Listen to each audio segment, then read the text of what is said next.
Yo, what's going on, guys? Welcome back to the channel. Hayden Croy here with another one for you. This week we're going to be actually just kind of going back and talking about this GTI and really the reliability of it, and in particular the stage 2 reliability and how reliable these cars are tuned in general. I personally only drove my car for about 30 miles on the stock tune before I ended up going ahead and flashing straight to stage 2. Went ahead, put in the downpipe and everything on the first day I owned this car, and I don't regret it whatsoever. But either way, let's go ahead and get into the details and just talk about the good and the bad of the longevity and reliability for stage 2 tunes on our GTIs. To start off, we are going to be speaking about the negatives on the stage 2 reliability because, guys, let me go ahead and tell you, there's not many of them. It was much easier to come up with this list as usual for this car. There's not a whole lot of negatives in my opinion about the GTI, but let's go ahead and throw them out there. So, number one thing is going to be your time intervals in between servicing. It definitely increases. You are recommended to do it, I think, every 7,000 miles. I personally do it every about 6,500 or so.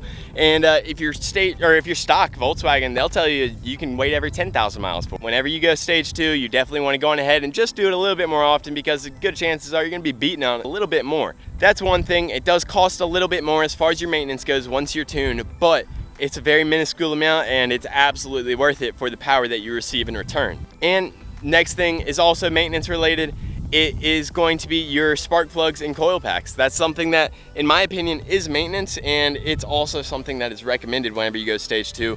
They recommend you go colder step spark plugs and some upgraded coil packs. They almost always require, though, in a way, for you to go with a colder step spark plug. So that can be a negative just because since it's not from Volkswagen in particular, like for me, I have to run Brisky R12s per my tuner's request, and it's not something that Volkswagen sells. So if it's out of stock, it can be a really pain in the butt to be able to get it, you know what I mean? That's one benefit of being able to use the stock plugs on the stock tune, is that you can just run up to the local Volkswagen dealership and pick it up any day of the week. Those are really the only negatives about the stage 2.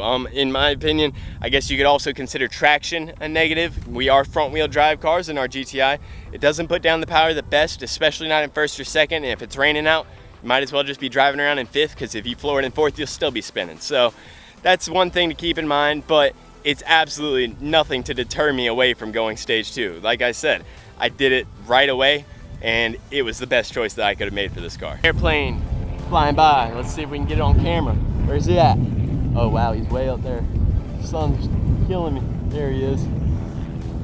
That's what I deal with every time I come out here and film, these stupid airplanes flying over my head. Just rolled past 33,000 miles though.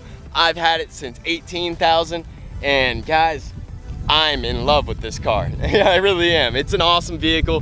The benefits now of stage 2, obviously you can tell they're pretty good based off of my perspective on this car, but the benefits of being stage 2. Number one, sleeper. You are an absolute sleeper in this car, especially if you've just gone stage 2 and you haven't done any exterior modifications, because you can go stage 2 simply downpipe and stock catback, and guys, it sounds almost like a stock GTI, you know? It'll be a little bit louder whenever you want to get onto it. You can still hear some pops and bangs here and there, but either way, it's rather OEM plus in my opinion.